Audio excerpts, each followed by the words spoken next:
नाय वासुदेवाय हरये परमात्मने प्रणतक्लेशनाशाय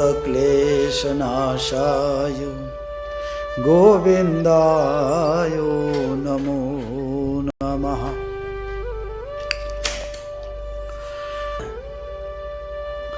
मात्रा स्वस्रा दुहित्रा वा न विविक्ता सनो भवेत्। बलवान् इंद्रिय ग्राम विद्वांसमपि कर्षति।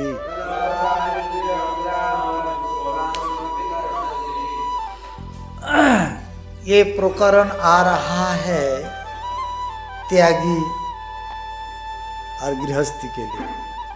ये गृहस्थी के लिए नहीं, गृहस्थी के लिए है कब? गृहस्थी को शिक्षा है।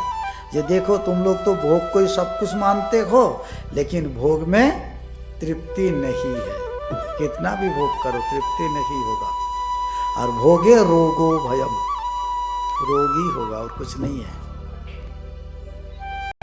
हाँ, इसको छोड़ करके सब कोई को एक दिन तो जाने पड़ेगा। आज हो काल हो, मर जाओगे तो ले जाओगे क्या कोई? छोड़ के जाने पड़ेगा। इसलिए आसक्ति को छोड़ो। परंतु ये जो यहाँ दुस्तजा, यो वासना को, यो भोग वासना को लोग छोड़ नहीं पाता है। वासना को लोग छोड़ नहीं पाता है। सब कुछ छोड़ पाता है, वासना को छोड़ नहीं पाता। हम साधु बने तो क्या हुआ? वासना है क्या नहीं है मन में? ये है वो है, सो कुछ ना कुछ तो है ही है। वो भी प्रच्छन्न भोगी होता है। स्वीकार करे ना करे, हम त्यागी होने से क्या होगा? ऊपर से तो खूब त्यागी है हम, किंतु वासना भीतर है ही है। कुछ ना कुछ वासना है ही है। उसके भीतर एक कामिनी वासना, काम वासना सबसे अधिक है। इसको कैसा भी उन्हें रोका नहीं जाता है। यदि कोई रोकने चाहता है वो क्या करेगा? वनवास, लोकालय में बोला ना अभी, जो प्रभाव तो पड़ता ही है। देखो सवेरे बाजार शुरू कर दिया, प्रभाव तो पड़ता ही है। साधु के प्रति भी प्रभाव पड़ेगा, जिसके कारण आज साधु के आश्रम का ये हालत है। बिना यात्री आश्रम चलता नहीं है। और उनको रखने से उनको प्रभाव, साधु के प्रभाव उनके भीतर जाए ना जाए ये संदेह है, लेकिन उनका प्रभाव जरूर आएगा, जरूर। इसलिए क्या बोला? यदि क्यों त्यागी होने चाहते हैं, क्यों शांति प्राप्त करने चाहता है, मात्रा स्वस्रा दुहित्रा वा न विविक्ता सनो भवेत्। मां क्यों ना हो, स्वस्रा बहन क्यों ना हो, दुहित्रा कन्या क्यों ना हो, अविविक्त आसन न भवेत्, एक स्थान पे नहीं रहेंगे। आधार क्या प्रकार का बोला? आधार क्या प्रकार का होता है? बोलो।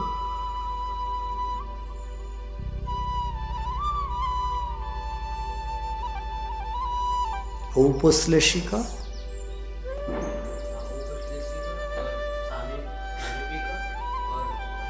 व्याप्त,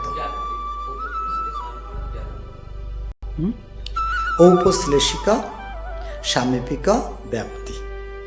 हम यहाँ दरी बिछाते हैं ना, पूरा दरी ही आसन है। आसन ही दिया जाए, पूरा दरी आसन है। आप हर एक जगह अकेला बैठ सकते हो क्या? कोई एक जगह पे बैठोगे, लेकिन कहा जाएगा आसन में बैठते हो। अतः अविविक्त आसन, अविविक्त आसन मन एक आसन में नहीं बैठना चाहिए। मैंने एक जगह पे नहीं, न भवेद, बैठना नहीं बोला, भवेद बोला। एक जगह पे नहीं रहना चाहिए। बहुत है, माँ के साथ रहता है और दुर्घटना भी घटी है, ऐसा भी प्रमाण है ना? दुर्घटना घटी ऐसा भी प्रमाण है। अभी क्यों, महाभारत में वह क्या नहीं है, बर्बरी न घटोत्कच का जो विवाह हुआ था, कहा विवाह हुआ था घटोत्कच का, किसके साथ?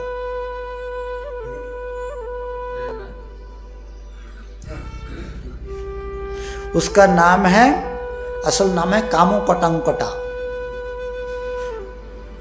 और एक क्या नाम और भी ने ऐसा कुछ नाम दिया, वो कठिन है इसलिए महाभारत को नाम कर दिया। तो कामोकटंकटा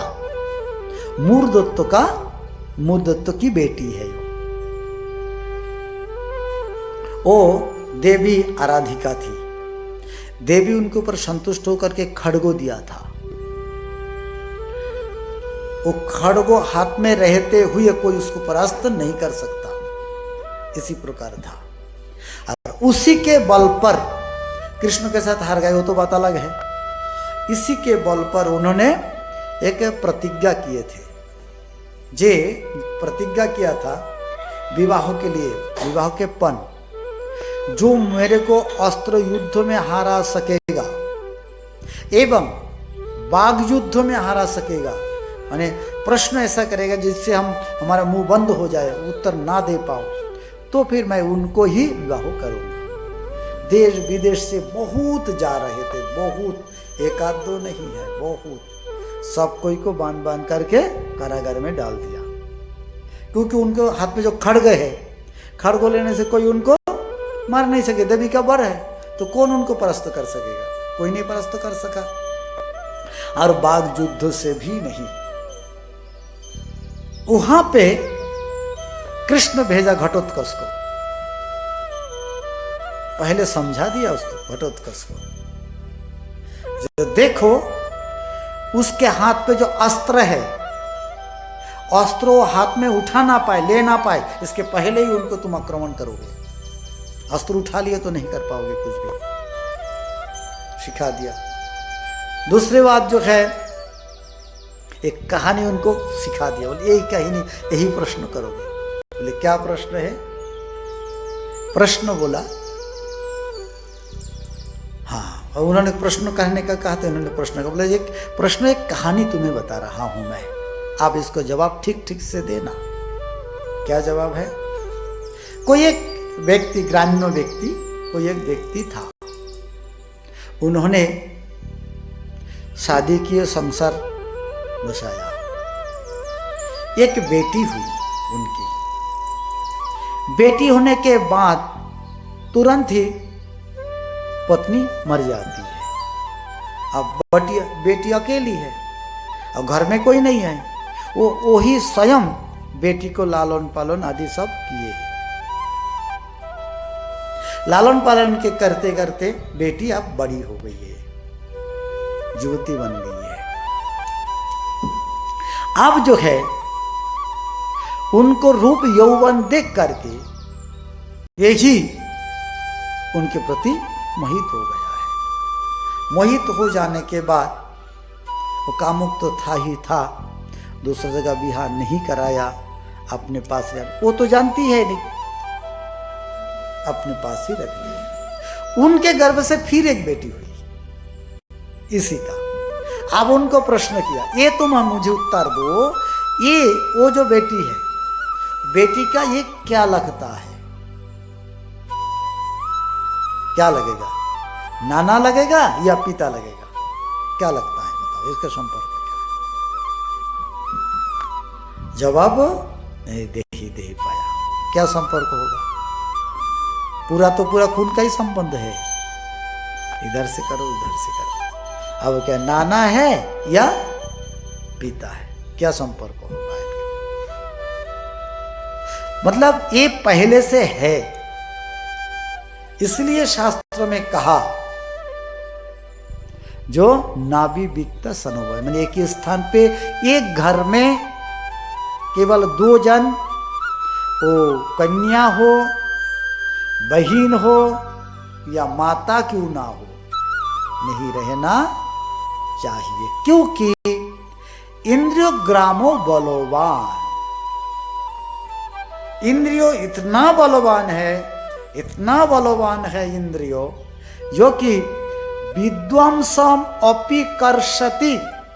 मूर्खों की बात छोड़ दो, जो मूर्ख है, जो कुछ जानता नहीं है, उसके बात छोड़ दो। विद्वान ज्ञानी का मन को भी आकर्षण कर लेती है। ज्ञानी का मन को भी आकर्षण कर लेती है। एक कहानी सुना था इसके ऊपर, ये श्लोक के ऊपर। ये श्लोक व्यासदेव जी ने लिखा। उनका तो 4 शिष्य सर्वश्रेष्ठ है ना, जोईमिनी, पतंजलि। तो जोईमिनी जो है, इनका मन में थोड़ा संदेह हो, बोले ठीक है, आकर्षण कर सकता है तो ठीक है, परंतु विद्वान का मन को कैसे आकर्षण करेगा? विद्वान समपि कर्षति, ये कैसा हो सकता है भाई? वैसे लोग जो जानते नहीं है, जिसको तत्व ज्ञान नहीं है, हो सकते उसको आकर्षण करे, इनको कैसे आकर्षण करेगा? उनके मन में थोड़ा बहुत संदेह हुआ इस श्लोक के ऊपर। मैंने सुना ये कहानी, कहा पढ़ा नहीं है। तो व्यासदेव जी समझ गया, वो भी एक लीला रचाए। एक समय की बात है, ये तो उनके जंगल में आश्रमय एकांत तो रहता है, केवल भजन आदि में रहता है। कोई ज्ञानी तो कोई कम नहीं है। ये पतंजलि बहुत कम नहीं, पतंजलि जैमिनी ने बहुत ज्ञानी है, कोई ज्ञान में, तत्व ज्ञान में कोई कम नहीं है। ये एकांत तो भजन करता है।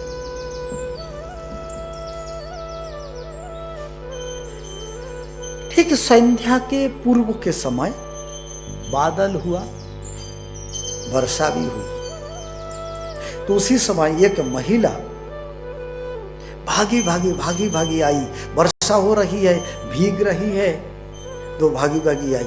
तो आई है, जब वो आश्रम पे आए तो ऋषि ने कहा ठीक है, थोड़ी देर पे यहाँ रुको, उनके बाद वर्षा खत्म हो जाए, रुक जाए तो चले जाना। ऐ सुना नहीं है, बैठते सुना शुरू कर दिया, तो चले जाना। बरामदा में बैठ गई है, वर्षा चल ही रही है, चली रही है, रुक नहीं रही है। रुकते रुकते रात हो गई थी। अब वो रात हो गई है, जंगल का स्थान है, अब वो लड़की कहाँ जाएगी? उनके ने प्रार्थना की, ऋषिवर रात हो गई, मैं अकेली हूं, कहाँ जाऊँ इस जंगल में? जंगल का मार्ग है तो मुश्किल है, वैसा भी भटक गया मार्ग हूँ, तो अब कृपा करके रात को मेरे को थोड़ा बहुत यहाँ रहने के लिए इजाजत दे दीजिए। तो प्रकोष्ठ है कि कुटिया अलग है? बोला ठीक है, तुम वहां पे रह जाओ, नहीं आना, वहां पे रह जाओ। ऐसा तो हमारे त्यागी आश्रम में महिला रहती नहीं है, तुम वहां पे रह जाओ। वहां रहा, लेकिन वो जो ऋषिवर है ना, वो जब वो लड़की आई थी, भीगी हुई थी, सो कपड़ा उपड़ा सब भीग गया था, तो शरीर का अवयव जो है ऊपर से कुछ मालूम पड़ रहा था। वही वो भीतर तो बैठ करके भजन तो कर रहा था, लेकिन वही मन के भीतर हमारे जैसा अन्य करने बैठे तो यही आता, जो दिन भर देखते हैं वही मन में आ जाता है, उस के मन में वही आने लगा। तो सोचा भाई कैसा है, थोड़ा वो देख लेता। तो बोले नहीं, हम साधु लोग हैं, ज्ञानी है, हमें ऐसा नहीं करना चाहिए, ये सोचना भी नहीं चाहिए। फिर बैठ गया, तो फिर आया, ना नींद आई ना भजन में बैठ पाया। तो अंत में अपने आप को रोक नहीं पाया। वही रूप जो देखे थे, वो देखने के लिए मन को वहां हुआ, तो उन पे उस कुटिया पे चले गए। जब भी चले गए और उनको वो प्रार्थना किए, तो कहा क्या, उनको पकड़ने के लिए ही गए थे। उसी समय वो स्त्री जो थी वो अपने रूप में आ गया, माने व्यासदेव स्वयं ही उनको परीक्षा करने के लिए आया था। बोला क्या विद्वांसमपि न कर्षति, विद्वान का मन का आकर्षण नहीं करता क्या? और आजकल हमारे साधु समाज को देखो, भागवत में ये शिक्षा है कि ऐसा रहोगे तो बचोगे, नहीं तो भोग 8 प्रकार के है, मन ही मन हो जाता।